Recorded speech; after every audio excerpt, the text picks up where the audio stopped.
안녕하세요. 오늘도 사연 살롱을 찾아주셔서 감사합니다. 60대 여성입니다. 제 나이대쯤 되면 사연 없는 사람은 아마도 없을 것 같네요.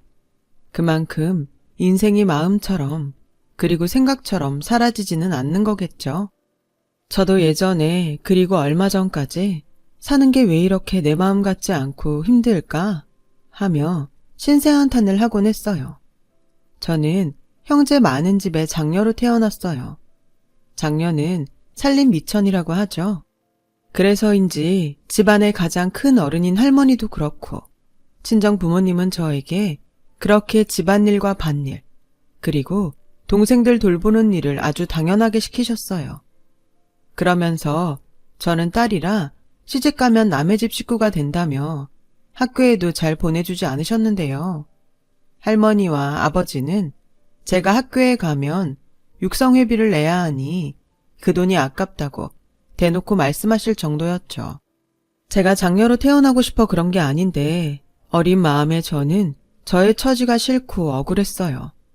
저도 학교에 가고 싶고 친구들과 놀고 싶은 어린 애였으니까요. 그래서 저는 10살이 조금 넘은 어린 나이였지만 무조건 이 집을 탈출해야겠다고 생각했어요. 줄줄이 딸린 동생들이 마음에 걸리긴 했지만 계속 이렇게 살다가는 좋은 시절을 이 집에서 다 흘려보낼 것만 같더라고요. 그리고 저의 이 바람이 하늘에 닿았는지 제가 20살을 얼마 남겨두지 않은 추운 겨울에 우연히 기회가 찾아왔어요. 어릴 때부터 한 동네에 살던 저보다 3살 많은 언니가 있었는데 그 언니가 그때 인천의 한 공장에서 일을 하고 있었거든요. 이미 저의 처지를 아는 언니는 제가 원하면 차비를 빌려줄 테니 인천으로 와서 자기와 함께 공장을 다니자고 했어요. 저는 초등학교 졸업을 하고 선생님의 설득으로 중학교에 가긴 했지만 졸업도 제대로 하지 못했고 또 고등학교 진학은 아예 하지도 못했기에 공장 같은 회사에 취직이 될까 걱정이 되었는데 언니는 그런 건 하나도 문제가 되지 않는다고 했고 저는 언니의 그 말이 저를 여기서 구해줄 동아줄 같았기에 고민 없이 야밤에 도망치듯 집을 나왔어요. 도시에 가서 돈을 벌고 싶다는 편지를 한 통 남겨두고요. 당시에는 지금처럼 핸드폰도 없던 시절이라 부모님은 집을 나간 저를 찾을 길이 마을 파출소에 신고하는 것을 빼면 아마 없었을 거예요.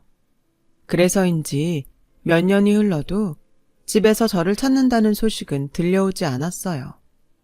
씁쓸하지만 오히려 잘 됐다고 생각하며 인천에 온 이후로 조금씩 집과 가족을 잇고 저를 위한 삶을 살자고 생각했죠. 먹고 싶은 것을 사 먹고 갖고 싶은 것을 살 정도는 벌었기에 저는 큰 욕심 없이 공장에서 하는 일을 좋아했어요. 아무런 대가 없이 하는 집안일에 비하면 공장은 참 좋은 곳이라는 생각이 들었거든요. 그러다 함께 살고 있던 언니가 연애를 하기 시작하더라고요. 종종 언니가 애인을 집에 데리고 왔는데 셋이 있으니 좀 민망했죠. 그래서 종종 자리를 비켜주게 되었는데 그게 언니의 마음에 걸렸는지 어느 날 저에게 언니가 애인의 절친한 친구라며 남편을 소개해줬어요. 남편은 공고를 나와 그래도 사무직 일을 하는 청년이었고 저는 그게 무슨 대단한 회사원처럼 보여서 남편이 참 멋있어 보이더라고요. 저보다 6살이 많은 남편은 그런 제가 귀여웠다고 했어요. 그래서 저희 둘은 1년 조금 넘게 사귀었고 남편이 결혼 이야기를 꺼내자 시댁에서는 거의 고아나 다름없고 가방끈도 짧은 저를 며느리로 받아줄 수 없다며 심한 반대를 하셨었죠. 남편은 그런 반대에도 불구하고 이렇게 청혼을 해왔어요. 미안한데 결혼식은 나중에 하고 우리 혼인신고부터 하고 같이 살자. 우리 애기 낳고 잘 살면 우리 집에서도 어쩔 수 없을 거야. 그래도 어떻게 그래. 내 말 들어. 우리 집 허락 기다리면 우리 결혼 못해. 그리고 결혼식을 하려면 당신 집에도 알려야 할 텐데. 당신도 그거 싫다며. 우리 식구들만 불러서 할 것도 아닌데 우리 그냥 아까운 시간 그만 보내고 같이 살자. 저는 남편의 말에 넘어갔어요. 어린 나이에 집을 나온 뒤에 친한 언니와 함께 살기는 했지만 마음이 많이 외로웠거든요. 남편을 만나지 않았을 때는 그것도 사실 잘 몰랐는데 사랑하는 사람을 만나니 다시 혼자가 되는 건 무서웠어요. 그래서 저는 남편과 혼인신고를 하고 단칸방 방지와 월세에 별거 없었지만 거기에 신혼살림을 차렸죠. 그때가 제가 살면서 가장 행복했던 날이었던 것 같아요. 그 뒤 얼마 후 저는 임신을 했어요. 남편의 권유로 다니던 공장을 그만두게 되었어요. 그리고 전업주부가 되어 아침에 남편을 출근시키고 없는 살림이라 시장에서 가장 싼 식재료를 사다가 저녁을 지어 먹는데 남편과 따뜻한 방에서 함께 밥을 먹으니 천국이 따로 없었어요. 그런 천국 같은 생활에서 저는 딸과 아들을 2살 터울로 낳았어요. 식구가 많아지니 지내고 있던 월세방은 너무 좁았고 그래서 무리이긴 했지만 가지고 있는 돈과 은행에서 돈을 빌려 방 2개짜리 작은 빌라를 구입하게 되었어요. 난생 처음 갖게 된 우리 집이었죠. 이런 행복한 날이 앞으로도 계속될 거라고 믿었어요. 커가는 아이들과 은행 대출금으로 생활은 더욱 팍팍해졌지만 사는 보람이 있다고 할까요?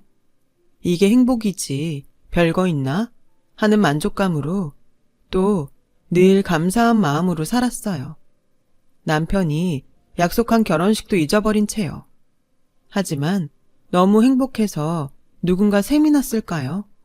살면서 부부싸움이라고는 해본 적 없는 저희 부부에게 큰일이 닥치고 말았어요. 그 큰일은 남편의 보증이었는데요. 저는 전혀 몰랐던 일이라 놀라지 않을 수 없었어요. 여보, 이게 다 무슨 말이야? 언제 보증을 섰어? 미안해 여보. 진석이가 너무 힘들다고 해서 어쩔 수가 없었어. 당장 급한 불만 끄면 금방 해결할 수 있다고 해서 믿었는데. 남편이 말하는 진석 씨라는 사람은 저에게 남편을 소개해준 언니의 애인이었어요. 저와 남편이 결혼하고 언니는 그 진석 씨라는 사람과 헤어졌었거든요. 남편은 어떻게든 자기가 해결한다면서 저에게는 아무런 걱정하지 말고 평소처럼 애들을 잘 챙기라고 했는데 말이 쉽지 집은 경매로 날아가게 되었고 남편은 그 충격에 회사도 가지 않고 친구를 찾겠다며 집을 나가더니 그 길로 실종이 되고 말았어요. 한순간에 아이들과 길거리에 나앉게 된 저는 언젠가는 남편이 돌아올 거라고 굳게 믿으며 다시 공장에 부탁해 일을 하기 시작했는데요. 그렇게 지내기를 1년이 조금 넘어가자 경찰서에서 연락이 왔어요. 남편이 객사를 했다고요. 저는 너무 놀라 그 자리에서 쓰러지고 말았죠. 그리고 잠시 뒤 정신을 차리니 아직 어린 아이들의 얼굴에는 온통 눈물과 콧물로 범벅이 되어 혹여 제가 깨어나지 못할까 엉엉 울며 제 손을 꼭 잡고 있더군요. 저는 그제야 아이들을 보고 정신을 차렸어요. 그리고 정신이 든 저에게 경찰 한 분이 남편의 유품 중에 있었다며 수첩을 건네줬는데 그 안에 남편이 그동안 바보처럼 끙끙 앓으며 저와 아이들에게 하고 싶은 말들을 잔뜩 적어 놓았더라고요. 수첩 속 내용들은 대개 저와 아이들에게 미안하다는 말로 가득했어요. 그리고 너무 보고 싶은데 염치가 없어 돌아갈 수가 없다고 하면서 배가 고프지만 허기를 채울 면목도 없다며 비록 결혼식을 올려주겠다는 약속을 지키지 못했지만 제가 꼭 다시 행복해졌으면 좋겠다는 글이 마지막이었어요. 어찌 보면 그 마지막 글이 남편의 유언이나 다름이 없었죠. 실제로 남편의 부검 결과는 아사로 인한 사망이었어요. 남편이 허망하게 세상을 떠난 것도 충격인데 사망 원인이 아사라니. 저는 그깟 돈이 뭐가 중요해서 미련하게 우리한테 돌아오지 못하고 그렇게 세상을 떠났나. 남편이 너무 불쌍해서 아이들이 다 보는데도 가슴을 치며 대성통곡했어요. 그 후 저는 6개월 남짓을 어떻게 살았는지 잘 기억이 나지 않아요. 저를 끝까지 반대하던 시부모님이 남편의 장례식 때 밀고 들어와 저에게 네가 우리 아들 죽게 한 거야. 너만 만나지 않았다면 우리 애 그렇게 되지 않았어. 내 아들 살려내! 라고 하던 말은 또렷하게 기억이 나요. 그리고 남편을 완전히 보낸 뒤 저는 한동안 제정신으로 살 수 없어 늘 자리에 누워 지냈어요. 당시 딸아이가 10살, 아들아이가 8살이었는데 제 소식을 공장 사람들을 통해 들은 언니가 저 대신 저희 아이들을 챙기며 도움을 많이 줬어요. 언니는 그때 당시 결혼한 지 얼마 되지 않았었어요. 아마도 자기가 제 남편을 소개해줬고 자신의 전 애인의 일로 제가 이렇게 되었다고 생각했는지 마음에 부채를 안고 있는 듯 했어요. 미영아, 이제 그만 털고 일어나. 애들 생각해야지. 나도 알아. 언니한테는 미안하고 고마워. 나도 이제 다시 정신 차려야지. 그래, 제발 그러자. 그리고 내가 진짜 미안해. 괜히 내가 재혁 씨를 소개하는 바람에 네가 이렇게 된 것 같아. 아니야. 나 우리 그이 만나서 얼마나 행복했는데. 언니 아니었으면 내가 어떻게 그런 사람을 만났겠어. 언니 말대로 나 이제 다시 일도 하고 애들도 잘 키울 테니까 이제 언니도 언니 가정 돌봐. 결혼한 지도 얼마 안 됐잖아. 내 걱정은 하지 마. 언니가 알아서 해. 너 그러지 말고 집에 도움을 좀 청하면 어때? 예전이면 몰라도 지금은 다르지 않을까? 아니, 오히려 그렇게 나가더니 꼴 좋다고 하지. 언니, 나 어떻게 되든 우리 애들이랑 잘 살 거야. 그러니까 언니도 걱정하지 마. 저는 그렇게 언니한테 말을 하고 자리를 털고 일어나 다시 용기를 냈어요. 남편은 없지만 사랑하는 아이들이 제 옆에 있었으니 힘을 내야 했죠. 그리고 참 고맙게도 아이들은 손이 많이 가는 나이인데도 불구하고 모든 것을 자기들끼리 해결하려고 했고 한 번은 일찍 퇴근해서 집에 왔는데 아이들이 나누는 대화를 듣게 되었어요. 누나는 소풍비 냈어? 학교에서 소풍비 가져오라고 하던데. 정민우, 누나 말 잘 들어? 우린 학교에 가지고 갈 돈이 없어. 우리 엄마 아프고 힘든 거 매일 봐서 알지?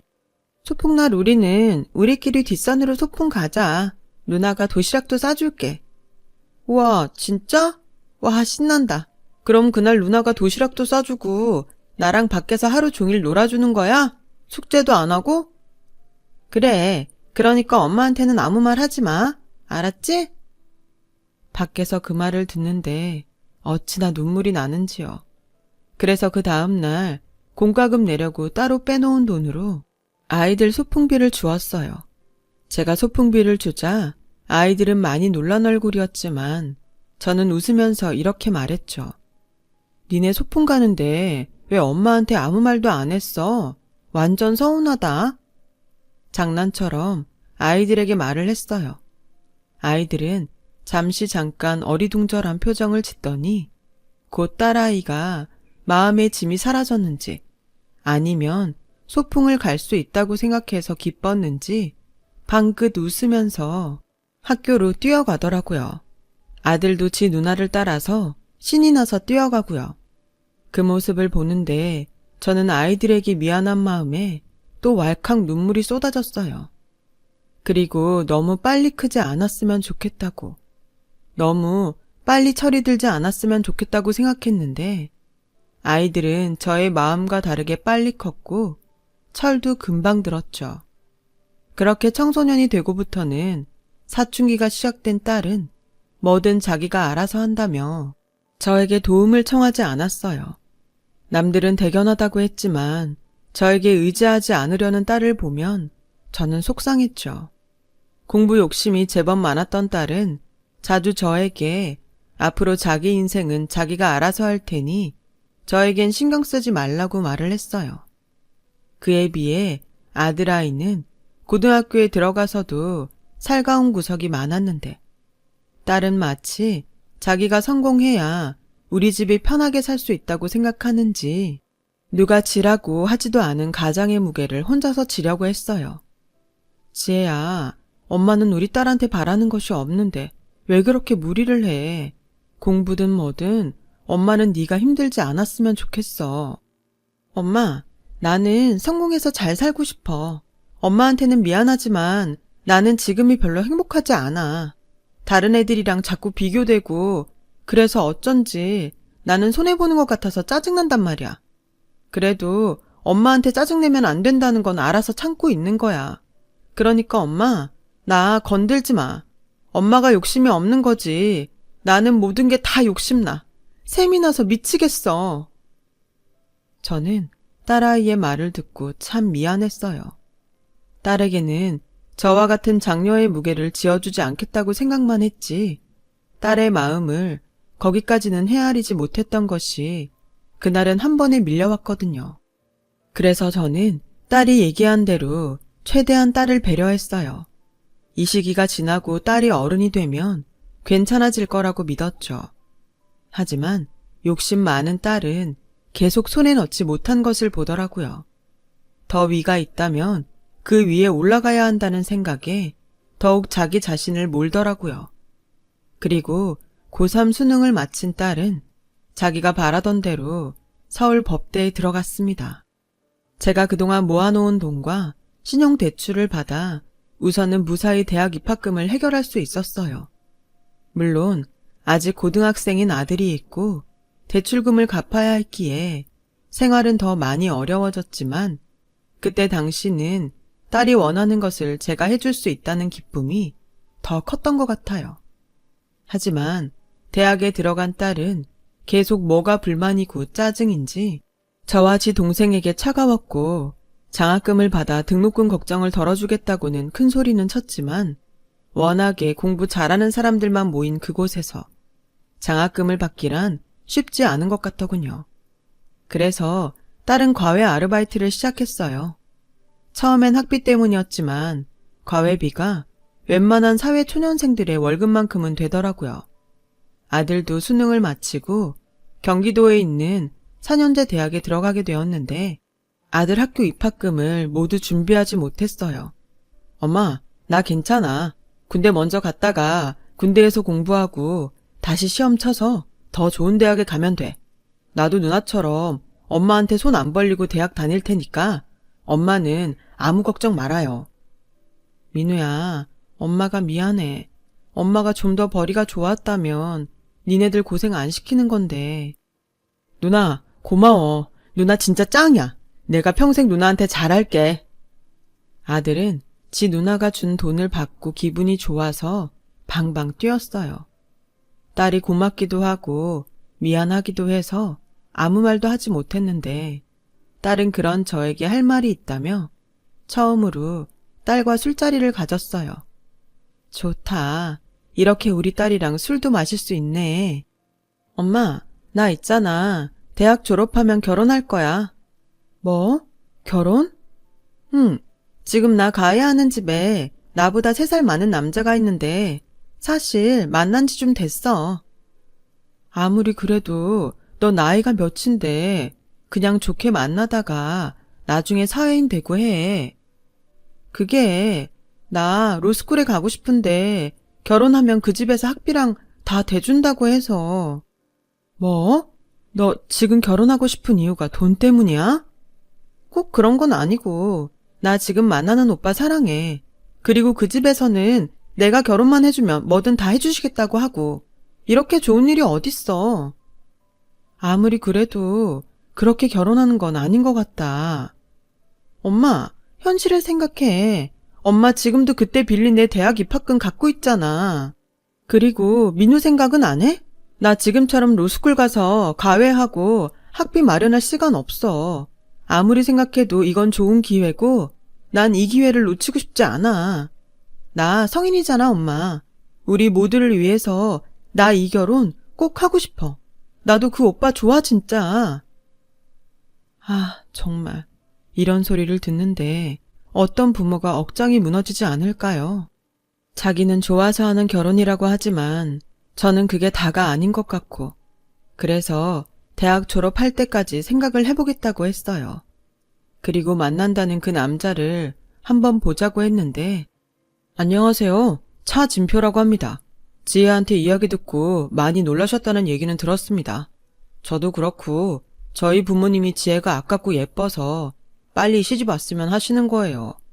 어머님이 생각하는 그런 돈 때문은 절대 아니니까 오해는 하지 않으셔도 됩니다. 생각보다 딸이 데려온 남자는 괜찮아 보였어요. 무엇보다 사람 마음을 잘 헤아릴 줄 아는 사람 같아서 마음이 아주 조금은 놓이더라고요. 하지만 그렇다고 해서 딸의 결혼을 환영하며 허락할 수는 없었어요. 하지만 딸의 졸업을 얼마 앞두고 딸이 그토록 원하는 결혼을 받아들일 수밖에 없었어요. 딸의 시아버지 될 사람이 저를 찾아왔거든요. 안녕하세요. 이렇게 불쑥 찾아와서 너무 죄송합니다. 제가 마음이 좀 급해서요. 네, 좀 놀랐네요. 다름이 아니라 지혜의 졸업식이 코앞인데 아직 결혼에 대해 말이 없으셔서 이렇게 참지 못하고 제가 먼저 찾아왔습니다. 한 가지 물어도 될까요? 왜 저희 딸이죠? 그야 저희 집 며느리로 따님이 딱이니까요. 저는 지혜가 참 마음에 듭니다. 머리도 좋고 야무지고 저희 식구 중에는 지혜 같은 사람이 없어요. 돈은 제가 벌지만 저는 집안에 명예 있는 사람이 꼭 한 명은 있었으면 좋겠거든요. 우리 아들은 보셨겠지만 애는 착한데 욕심도 없고 야망도 없어요. 저도 같은 딸을 키우지만 제가 번 돈만 쓸 줄 압니다. 근데요, 따님은 다르잖아요. 제가 시아버지로서 뒤에서 확실히 서포트하겠습니다. 법관이 되든 변호사가 되든 제가 우리 지에 아무도 무시할 수 없게 최선을 다해서 지원할게요.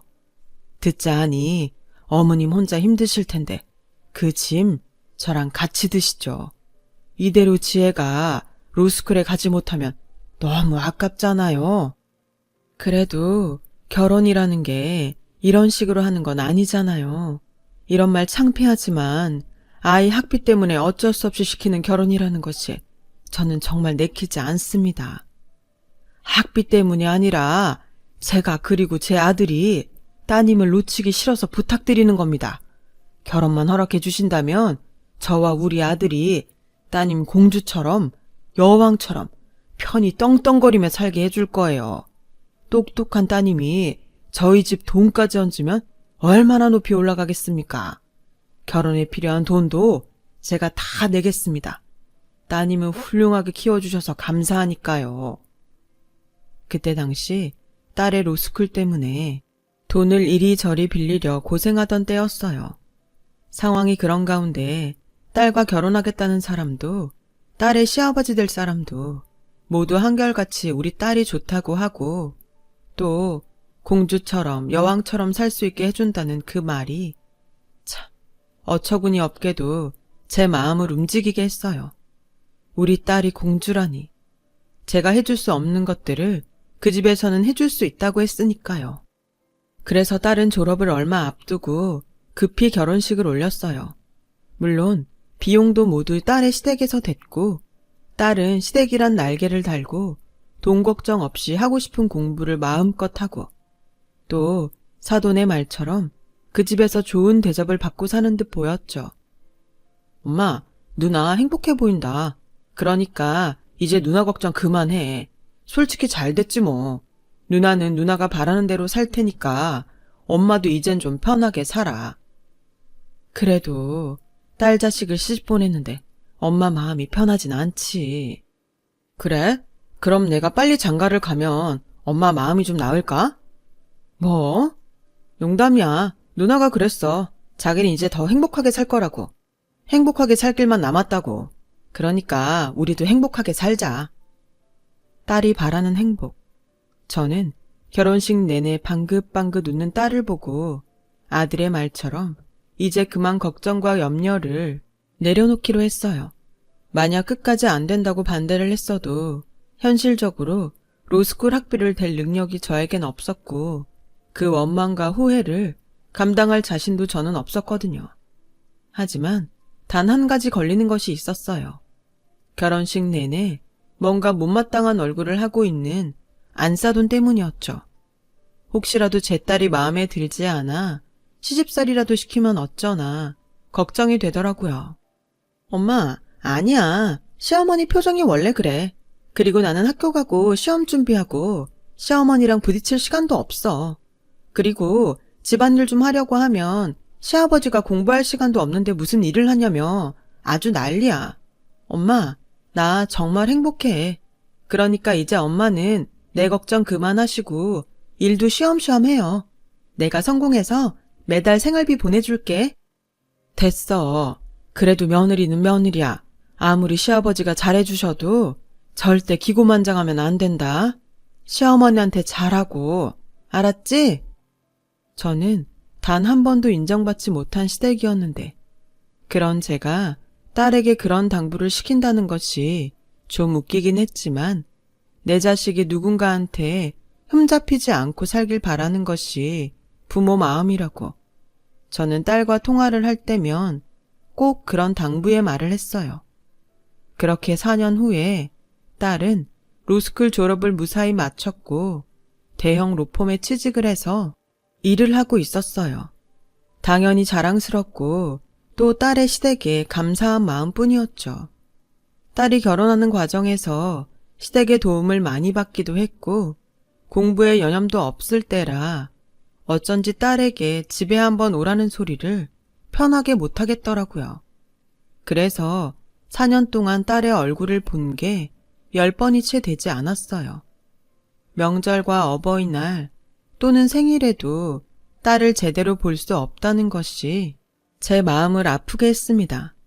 그래도 졸업하고 일을 하면 좀 나아지겠지 하는 마음이 있었는데 그날은 딸이 로펌에 들어가고 첫 번째로 맞이하는 생일이었어요. 그래서 그냥 낮에 잠깐 밥이라도 사 먹이면 좋겠다고 생각했어요. 딸이 일하는 로펌 앞에서 전화를 하니 딸이 사무실에 없었어요. 엄마, 나 집이야. 오늘 생일이라 휴가 냈어. 미리 말하지. 나 오늘 생일이라고. 시어머니가 집에서 생일상 차려주신다고 했는데. 엄마, 내가 나중에 시간 한번 내서 집에 갈게. 엄마, 나 태어나게 해줘서 고마워. 그래, 사돈한테 엄마가 고맙다고 꼭 전해줘. 저는 전화를 끊고 아쉬운 마음에 집으로 발걸음을 돌렸어요. 그런데요, 참 이상하게 자꾸만 무언가가 찝찝하고 마음에 걸리는 게 딸의 목소리가 평소 같지 않은 것 같다는 생각이 계속 마음에 걸렸죠. 이대로 집에 가면 그게 계속 생각날 것 같아서 저는 염치불고하고 딸의 얼굴만 잠깐 보고 와야겠다고 생각했어요. 그래서 한 손에는 케이크와 또 한 손에는 갈비 세트를 사들고 한번 가보았던 시댁으로 향했는데요. 누구세요? 아, 오늘 도우미 면접 보러 오셨어요? 근데 지금 좀 분위기가 그런데 잠시만요. 저는 아니라는 말도 할 새도 없이 도우미로 오해를 받았어요. 그리고 대문이 철컥 하고 열리는데 우선은 안으로 들어갔죠. 일단 들어가서 아니라고 말하면 되니까요. 그런데 제 눈에 정말 믿을 수 없는 광경이 펼쳐졌어요. 글쎄 안싸돈이 제 딸의 머리채를 잡고 있는 거예요. 야, 네가 요즘 주제도 모르고 계속 까불지?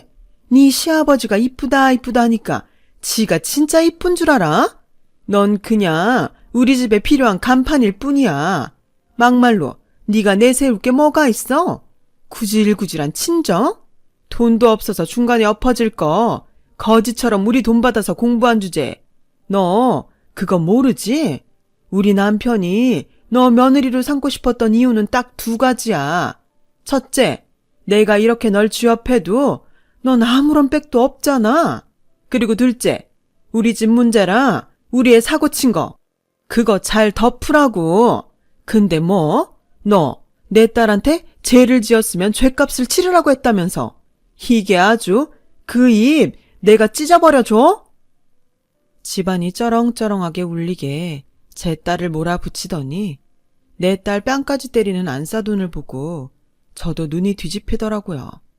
어느 부모가 그런 모습을 보고 가만히 있을 수가 있나요? 그래서 옆에서 킥킥 웃고 있는 사돈처녀에게 성큼성큼 다가가 손바닥에 짝 소리가 나도록 뺨을 날렸어요. 그리고 들고 있던 케이크와 갈비도 사돈처녀에게 던졌죠. 아줌마 뭐야? 감히 누굴 쳐? 아줌마 미쳤어? 사돈처녀는 낄낄거리다 뺨을 얻어맞고 길길이 날뛰었고 그 소란에 안사돈과 제 딸이 저의 존재를 알게 되었는데요. 엄마? 당신 지금 미쳤어? 돌았어? 어디 금쪽 같은 내 딸을 쳐? 너 말 잘했다. 네 딸만 금쪽 같아? 내 딸은 금보다 더한 내 생명 같은 아이야. 어디 감히 내 딸한테 손을 대? 그 손모가지 내가 못쓰게 해줄까? 아줌마, 문단속 이따위로 할 거야? 어디 거지 같은 걸 집안에 들여? 거지? 네 인성이 더 거지 같다. 지혜, 이리 와. 엄마랑 당장 이 집구석 나가자. 나가기만 해? 그 길로 우리와는 끝이야. 그동안 우리 돈 받은 거랑 위자료랑 다 토해낼 자신 있으면 어디 나가봐. 아, 방금 그쪽이 우리 애 친 것도 나 가만 안 있어? 내가 아줌마 콩밥 제대로 먹게 해줄 테니까 기대해. 뭐라고? 그래, 할 테면 해. 당신도 당신 딸 남한테 얻어 터지니까 열불나지? 난 내 딸을 위해서는 더한 짓도 할 수 있어. 뭐? 쥐업해도 빽이 없어? 내가 내 딸 빽이야. 듣자 하니 구린 거 많은 집구석 같은데 어디 한번 제대로 해보자고. 뭐? 저놈의 옆했네? 내가 가만둘 것 같아? 그렇게 안사도는 자기 성질에 못 이겨 옆에 있던 화분을 저를 향해 던졌어요. 그리고 제 머리에 떨어졌어요. 이마에서 피가 뚝뚝 떨어지자 그동안 꿀먹은 벙어리처럼 있던 딸의 눈이 뒤집혔죠. 어머니, 지금 이거 폭행이에요. 그리고 집안 곳곳에 저 감시하려고 CCTV 설치하셨죠? 제가 바본 줄 아세요? 그 CCTV가 결국 누구 발목을 잡을 것 같아요? 아가씨? 죄를 지으면 어떻게 되는지 내가 어쩌면 이번 기회에 똑똑히 보여줄 수 있을 것 같네요. 어머 언니? 지금 그 은혜를 뭘로 갚는 거예요? 은혜? 그 더러운 돈은 내가 곧 갚을게요. 그런데요, 아마 내가 갚아야 할 돈보다 이 집 사람이 나한테 줘야 할 돈이 더 많을 테니 그건 기대해요. 내가 그동안 여기서 살면서 죽기 살기로 증거만 모았거든. 배우자가 바람핀 거, 그 바람을 피라고 두 모녀가 작업한 거, 아버님 사업 비리, 어머님 불륜, 아가씨 갑질의 폭행까지 내가 아주 한 그물에 묶어서 세트로 보내줄게요. 감히 누굴 건드려? 우리 엄마 얼굴에 흉이라도 줘봐. 내가 니네들 죽을 때까지 가만 안 둬. 그렇게 저와 딸은 껍데기만 으리으리한 그 집을 나왔어요. 병원에서 5바늘 이마를 꿰매고 속상한 마음에 아무 말도 하지 않았는데 오늘이 딸의 생일이라는 것이 제 마음에 콕 박히더군요. 미역국 못 먹었지. 그 여편네가 퍽이나 네 생일상을 차렸겠다. 엄마, 미안해요. 뭐가 자꾸 미안해. 엄마가 미안하지. 엄마가 능력이 없어서 널 그런데 시집을 보냈어. 엄마 잘못이야. 아니야. 내가 간다고 했잖아. 사실 나도 저런 집인 줄은 몰랐어. 결혼하고 며칠 있다가 사람들 얼굴이 싹 바뀌는데 이건 아니구나 싶었지만 그래도 다시 돌아갈 수가 없더라. 왜? 학비 때문에? 아니, 엄마 때문에. 엄마가 어떤 마음으로 보냈는지 아니까 엄마 속상하게 하고 싶지 않았어. 그리고 나 로스쿨 잘 졸업해서 감사하게 생각한 우리 시댁에도 내가 정말 도움이 되고 우리 집도 도울 수 있으면 그걸로 됐다고 생각했지. 가만 보니까 우리 딸이 지 생각만 하는 게 아니라 남 생각하느라 지 생각을 안 했네. 바보야, 엄마가 그랬잖아. 엄마는 아무 욕심 없다고. 그냥 너나 민우나 건강하고 행복하면 돼. 너도 잘 커주었고 민우도 다 컸고 이제 엄마는 좋은 집에 좋은 거 몸에 두르고 하찮게 살기보다 없이 살아도 사소한 거에 웃고 감사하면서 살고 싶어. 우리 딸 너무 많은 생각 말고 이제 더 행복한 일들만 생각하자. 제 말에 딸은 감정에 복받쳐서 눈물을 터뜨렸어요. 딸을 키우면서 제가 쓰러졌을 때 빼고는 딸이 그렇게 우는 모습을 보지 못했는데 그저 삶에 대한 욕심이 많은 거라고 생각했던 딸이 욕심이 아니라 삶의 무게가 그만큼이나 무거웠던 것 같아 제 마음이 다 쓰라렸어요.